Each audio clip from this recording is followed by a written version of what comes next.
At the 10-year high school reunion, my desk mate suddenly asked me, "Do you still hate Lucas for suddenly changing his college choice and leaving you alone in Boston?" I smiled and swirled the wine in my glass. I stopped hating him long ago. If I hadn't gone to Boston alone, I wouldn't have abandoned my love-struck brain to focus on my studies and successfully get my master's. I casually revealed the ring on my finger. "I'm getting married next month. Everyone is welcome to come." Honestly, I have to thank him. As soon as these words came out, the private room fell silent. Everyone looked at the man who crushed the wine glass in his hand. His eyes were terrifyingly red, staring dead at me, blood mixed with wine dripping down. I was surprised by his breakdown. After all, 2 hours before the commitment deadline back then, just because of one sentence from the prom queen, he suddenly changed his choice from MIT architecture to UCLA. The class group chat exploded instantly. "What about his little tail, Clara? You two swore to be the MIT twin stars since middle school." Lucas seemed to just remember this, his reply carrying a careless smile. "She has my account password. She definitely saw I changed it immediately. She'll change hers too. For so many years. When has she ever truly left me? Lucas, you're the man as expected of you. Clara is your human accessory. She carried your shoes and water for every game in high school. How could she bear to separate?" I didn't listen any further. I turned around, stuffed the sneakers I just retrieved for Lucas into his locker, and left the gym silently. That day, I didn't log into the account carved in my brain again, nor did I follow him to change my choice from MIT to UCLA. He probably didn't know he could go to LA for Jessica's insecurity. And I also had a distance I must reach. That dream that supported me through countless nights of drawing was never just for him.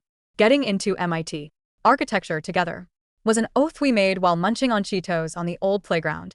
In 8th grade, a week before the application deadline, our parents even sat together carefully circling the admission plans. Now he changed it lightly, too lazy to even say hello. In the class group chat, Dave was still asking Lucas, "Are you sure Clara will log into your account to check again? What if she didn't notice at all?" Lucas scoffed with a habitual certainty. "More than just checking. Don't I know her? She checks 10 times a day. Cares more about mine than her own. Afraid of any mistake that would separate us." His tone revealed a bit of helplessness. "You guys won't understand, I've had this little tail since I was a kid. Used to it." And a burst of knowing laughter came from the group. At this moment, I sent a message using my alt account. "Lucas, isn't this a bit unfair? At least tell Clara." Lucas sounded a bit annoyed, forgot, and too lazy to explain. "If she knows I changed it for Jessica, she'll ask endlessly again. Besides, I didn't change it blindly. With Jessica's mom situation, she's panicked. Going to LA alone with an acquaintance looking after her. She'll feel safer." The group was quiet for a moment. True, given Jessica's conditions and family situation, it is worrying. Unlike your Clara, a nerd who only knows how to draw blueprints, standing next to the prom queen, she does lack something. Tisk giving up the dream MIT architecture for this. Lucas is loyal. Looking at the conversation in the group, I clenched my fists, nails digging into my palms, but felt no pain. A chill rushed up from the soles of my feet, freezing my limbs stiff. I really wanted to rush in and ask Lucas clearly, but my feet seemed nailed to the floor. In the end, I just turned silently and walked out of the gym gate, locked myself in the room. Those words echoed repeatedly in my mind. I couldn't figure it out. How could he give up the MIT architecture he longed for? We stayed up late together for so many years. Models we made filling half the study. Just an hour ago, I was still foolishly excited about the side-by-side future, but I never expected it. Turned out the dual blueprint I tried my best to construct. He would tear it up casually just for someone else's panic. Even if he wanted to change, why was it too troublesome to even tell me? Is he so afraid of my entanglement? Since he's afraid of entanglement, what about the kiss with tentative breaths? And the cool night breeze on the rooftop on my 17th birthday? Was it just a joke he started on a whim? But I took it seriously? Something in my heart shattered, with a click. Actually, I didn't have to stick to him. From elementary to high school, I went to the same school and same class as Lucas. Everyone, including Lucas himself, thought I would follow him forever, like the shadow that never disappears. But no one knew. Besides wanting to be with him, I chose MIT architecture for another unshakable reason. Unrelated to Lucas. Even without him, I would go. I closed the browser. I opened unconsciously, didn't look at the familiar application page again. And there was not a single thought of changing my choice. For him, he can rush thousands of miles for Jessica. And I also have a distance I must reach. Since we have different directions, those entangled paths need not be asked. Thinking it through, the boulder on my chest loosened. No big deal. As my mom often says, one has to pave one's own way. As for that kiss, just treat it as being bitten by a stray dog. The phone buzzed. Focus. His name jumping on the screen. My brain resisted, but my finger habitually swiped to answer. Clara the nerd. What's taking so long? Everyone is here just waiting for you to start the feast. Hurry up. Sent you. The location of our usual spot was the farewell dinner after graduation. Lucas's group took turns hosting. Today was his turn, but I didn't want to go anymore. Not going. You guys eat? Before I finished, a deliberately softened female voice came from the receiver. Lucas, Clara won't come. Is it because she doesn't welcome me joining your small circle? It was Jessica. Before Lucas could speak, his loud voice snatched the lead. No way, Queen. We are honored to have you. Clara is just a bit stubborn. Gets awkward whenever a girl gets close to Lucas. Get used to it. The video screen shook. Jessica's delicate side profile appeared on the edge of Lucas's lens. Very close, she whispered considerately. Lucas, maybe I should leave first. Don't want to make you guys unhappy because of me. Lucas's face darkened immediately, reaching out to press her shoulder. Jessica, you don't need to leave. Clara doesn't know what crazy fit she's throwing today. Let her be not waiting. Let's eat. He threw me a cold sentence and cut the video directly. A nameless fire rushed straight to the top of my head. I dragged all of Lucas's contact information into the blacklist. Since childhood. This was the first time I blocked him again for Jessica. Since Jessica transferred here in sophomore year. I've lost count of how many times Lucas broke rules for her. Maybe boys all like that type. Cold, beautiful. In the days I wore faded t-shirts, burying my head in drawings. Jessica always seemed dust-free, wearing simple dresses like a fairy for her. Lucas and I argued, had cold wars. I even thought he fell in love with Jessica and alienated him, dishearteningly a few times. But every time Lucas would find me frowning and promising. What are you thinking? I'm just ordinary friends with Jessica. Nothing else. Don't drill into a dead end. Just helping her out. Seeing it's not easy for her. Her family situation, glamorous on the surface, how much gossip behind the back. I believed Lucas. Jessica's mother was seriously ill. Father ran away with money, leaving the mother and daughter struggling. Indeed not easy. So, I didn't care too much about the getting closer. Distance between Jessica and Lucas. After all, growing up, Lucas never lied to me. He said no. I believed. But later in places I couldn't see. Lucas had more and more interactions with her that I didn't know. Until now. Even college decisions could be changed at will for Jessica, making my trust look like a joke even more. WeChat, notification interrupted. Chaotic thoughts. Clara, you grew skills, huh? Blocking me. Wait for me when I get home. It was Lucas using Dave's account I expressionlessly blocked. Dave, too, checked the time, grabbed my bag, and went to school. Last day of application, homeroom. Teacher called the last class meeting. Traffic jam on the way. When I arrived at the classroom, Lucas and Jessica were already there. My usual seat next to him was occupied by Jessica. Seeing me, she had no intention of getting up. A trace of imperceptible smugness in her eyes. Lucas glanced at me quickly, turned his head, handsome face tense, obviously waiting for me to soften first. But I won't anymore. Just right. I don't want to be next to him either. Looking around, I walked straight to the empty seat next to my buddy, Zach, in the back row, far away from them. Students' last few hours for application must check carefully, decide cautiously. The teacher left hurriedly after instructing. Zach was complaining to me about the bad ending of a new drama. He chased. Someone tapped my head lightly. Clara, come out. It was Lucas. I turned, meeting his slightly angry eyes. Moved my gaze away, ignored him, continued listening to Zach's complaints. Lucas grabbed my shoulder, forcing me to face him. Clara, how long are you going to make a scene? Lucas grabbed my shoulder, his grip familiar, yet suddenly foreign. Clara, how long are you going to make a scene? The classroom buzzed with low whispers. Jessica, sitting in my old seat, adjusted her hair, watching us with a look of feigned concern that didn't reach her eyes. I didn't pull away violently. I simply looked down at his hand on my shoulder, then up into his eyes. My gaze was calm, terrifyingly so. It was the look of someone who had already packed their bags. A scene? I repeated, my voice steady. I'm just chatting with Zach. You have your seat. Yemina. Don't be childish. You know I only sat there because Jessica gets anxious. I finished for him. And you're going to UCLA because Jessica needs a familiar face. And you didn't tell me because I'm just little tail Clara who will wag her way after you, wherever you go. Lucas froze. The entitlement on his face cracked, replaced by a flicker of confusion. He wasn't used to the shadow speaking back. I. I was going to tell you. Tonight. At the dinner. Save it, I said, finally shrugging his hand off.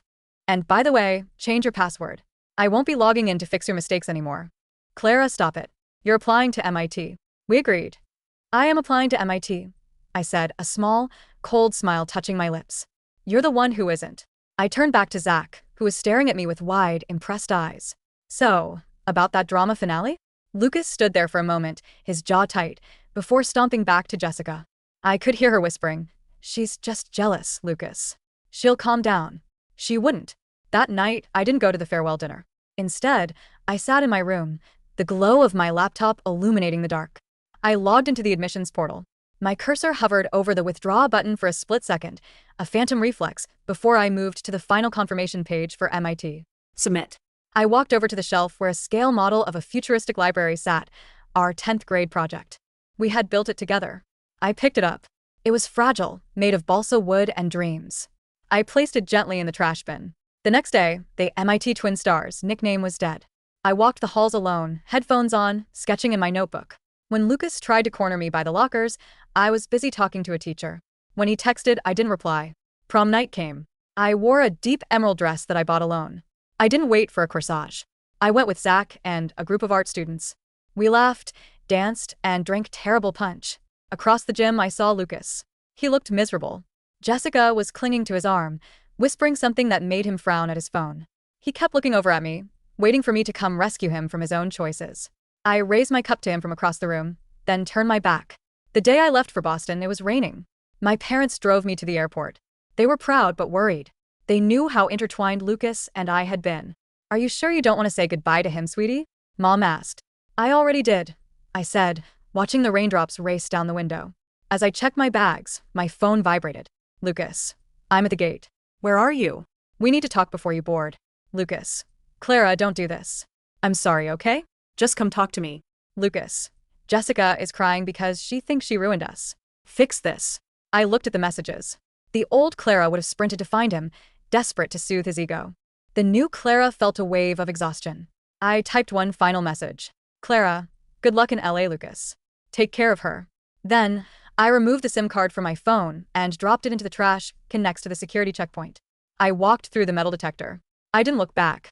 Boston was biting cold, a stark contrast to the mild comfort of home. But the cold woke me up. MIT was everything I dreamed of and everything I feared.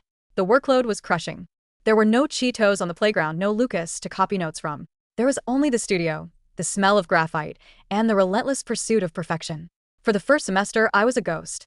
I worked until 3 a.m., slept for 4 hours, and repeated. I missed him. God, I missed him. It was like phantom limb pain. I'd reach for my phone to send a picture of a funny gargoyle, only to remember he wasn't my person anymore. But slowly, the pain turned into fuel. "Your perspective is interesting," a voice said over my shoulder during a critique in my sophomore year. I turned to see Julian. He was a senior, a TA for the structural engineering class. He had messy dark hair and eyes that looked at blueprints like they were poetry. "It's a bit aggressive," I muttered, waiting for the criticism. "No," Julian smiled. "It's structural. It stands on its own. It doesn't need support columns where you'd expect them. It's brave." We started getting coffee. Then dinner. Julian didn't need me to carry his water or manage his passwords. He challenged me. He argued with me about brutalism versus neo-futurism until the cafe kicked us out. "Why do you draw so many bridges?" he asked one night, tracing the lines on my sketchbook. "Because," I said, "I used to think the destination mattered most. Now, I realize the structure that gets you there is the only thing you can control." By the time I graduated with my bachelor's, I was top of my class. I had an internship at a prestigious firm in New York lined up before my master's. I heard rumors about Lucas through the grapevine. Social media algorithms sometimes failed to block everything. Lucas is struggling at UCLA. Lucas dropped architecture, switched to business. Jessica and Lucas broke up, got back together, broke up again. The headlines of his life were chaotic. Mine were drafted in ink, permanent and precise. Lucas's perspective. Los Angeles was too bright. It exposed everything. Jessica wasn't a fairy. She was a black hole. Her insecurity wasn't cute, it was suffocating. She checked my phone while I slept. She demanded I skip morning lectures to drive her to auditions she never booked. "Why can't you be more like Clara?" she screamed at me one night during our junior year. "She would have organized your schedule better." The irony tasted like ash. I tried to call Clara 100 times over the years. Number disconnected. I tried emailing. No reply. I stalked her LinkedIn. I saw her photos. She looked different. Sharper. She cut her hair into a sleek bob. She wore tailor coats. In one photo, she was accepting an award, standing next to a tall man who looked at her the way I used to look at myself. No, he looked at her like she was the sun. I realized then, sitting in my messy apartment in Westwood, surrounded by failed exams and empty beer bottles, that I hadn't just lost a tail. I had lost the engine. I broke up with Jessica the next day. It was ugly. She threw a vase. I didn't care. I threw myself into work trying to salvage my degree. I got a decent job in sales, not architecture. I was good at talking after all. But every time I saw a skyscraper, I felt a hollow ache in my chest. I convinced myself that if I could just see her, I could fix it. We had history. We were Lucas and Clara. That couldn't just vanish. The private room at the reunion was stifling. 10 years. I had arrived early, holding court, buying expensive wine for everyone. I needed them to see I was successful. I needed her to see. When Clara walked in, the room shifted. She didn't slink in. She glided. She was wearing a simple black dress that cost more than my car, her posture impeccable. She sat next to me. My heart hammered. This was it. Do you still hate Lucas? The desk mate asked. The question hung in the air. I held my breath, waiting for her to look at me with that old, wounded affection. Waiting for the anger that meant she still cared. I stopped hating him long ago, she said, swirling her wine. Her voice was light, indifferent. Then came the ring. Then came the words. Honestly, I have to thank him. Thank me? For leaving her? The rage hit me before I realized what I was doing. The wine glass in my hand snapped. The pain was grounding, but the humiliation was absolute. Thank me? I snarled, the blood dripping onto the white tablecloth. You thank me? You think you'd be anything without me pushing you all those years? The room went deathly silent. Clara turned to me. Her eyes weren't terrifying. They were pitying. Lucas, she said softly. You didn't push me. You stood in front of me. When you stepped aside, I finally saw the view. You loved me. I hissed, desperate to reclaim the narrative. You followed me like a puppy. You can't just marry some random guy and pretend we didn't have a pact. A pact requires two people, she countered. You broke it for a girl you dated for 6 months. I honored my promise to myself. She stood up, grabbing a napkin and handing it to me. Wrap your hand. You're bleeding on the vintage. The reunion disintegrated after that. I sat there, hand throbbing, while people whispered. Man, that was rough, Dave muttered, patting my back. But she's got a point. You did ditch her. I stormed out. I waited by her car in the parking lot. I had to make her understand. She came out 20 minutes later, arm in arm with the man from the LinkedIn photo. Julian. He was taller in person. He radiated a quiet confidence that made me feel small. Clara, I shouted. Julian stepped forward slightly, shielding her, but Clara put a hand on his chest. It's okay, Julian. She walked over to me, stopping 3 feet away. The distance she must reach. Go home, Lucas, she said. Why him? I demanded, pointing at Julian. Does he know about the Cheetos? Does he know about the rooftop? Does he know you? He knows the woman I am, Clara said. Not the girl I was. He knows that when I say I want to build something, I mean it. He never asked me to carry his water. He carries mine. I can change, I choked out. The alcohol and the blood loss were making me dizzy. I'm not with Jessica. I made a mistake. A 10-year mistake. Give me a chance. Clara looked at me, and for a second, I saw the ghost of my best friend. But then she shook her head. You're not in love with me, Lucas, she said gently. You're just lonely, and you missed the way I made you feel important. You missed your reflection in my eyes. But the mirror is gone. She turned around. Julian opened the car door for her. Goodbye, Lucas, she said. I watched the taillights fade into the darkness. I was finally, truly, the one left behind. The wedding was in a botanical garden in Boston, inside a glass conservatory that Clara had designed herself. It was light, airy, and structurally sound. I stood at the altar, watching her walk down the aisle. She wasn't walking toward a savior. She was walking toward a partner. When she reached me, Julian, she squeezed my hands. Ready, she whispered. Always, I said. I knew her history. I knew about the boy who broke her heart in high school. I thanked him silently. If he hadn't been a fool, I wouldn't be standing here with the most brilliant woman I had ever known. During the vows, Clara's voice didn't waver. I promise to build a life with you, she said. Not in your shadow, but by your side. Foundation to spire. 2 years later, I sat in my office in downtown Boston. My firm, Arch and Beam, had just won the contract for the new city library. My phone buzzed. It was an email from an unknown address. Subject: Congratulations. I saw the article in Architectural Digest. The library design is incredible. You always said you wanted to build places where people could think. You did it. I'm moving to Chicago. Starting over. I think I finally figured out that I need to draw my own blueprints. Ed. I smiled, briefly, then hit delete. Clara? Julian poked his head in. Ready for lunch? Your mom is in town, and she's threatening to show baby photos. Coming, I said. I grabbed my coat. On the way out, I glanced at the framed photo on my desk, me, Julian, and our dog, standing in front of the house we built together. I walked out of the office, stepping into the crisp Boston air. The sun was shining. The path ahead was clear, and for the first time in my life, I wasn't following anyone. I was leading the way.